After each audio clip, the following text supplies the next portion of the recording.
NEET பார்த்தீங்கன்னா நீட்டு ரொம்ப ரொம்ப நீட்டாக போகணும் அப்படின்ற மாதிரி தான் எதிர்பார்ப்பு. நிறைய ஸ்டாண்டர்ட் ஆஃப் எஜுகேஷனை ஏற்றும் மெடிக்கல் இதுக்கே குவாலிஃபைடு பீப்புளை கொடுக்குங்கிறது தான் இது ஆரம்பித்த ஒரு விஷயம்.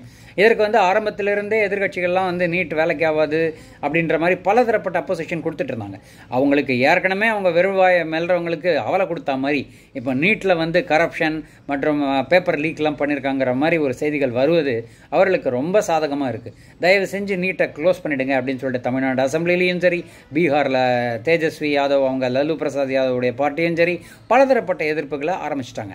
பட் ஆக்சுவலாக நீட்டில் என்ன நடந்திருக்கு அப்படின்னா ப்ராசஸில் சில ப்ராப்ளம்ஸ் இருக்குது. அதுக்கு சொல்கிற மாதிரி அதிகாரிகள் அதுக்கு பொறுப்பெடுத்து பல விதமான ரெக்டிஃபிகேஷன்ஸ் பண்ண வேண்டும். இதற்கு ஆல்ரெடி சென்ட்ரல் கவர்மெண்ட்லேருந்து பல விதமான ஆக்ஷன் ஆரம்பிச்சிட்டாங்க.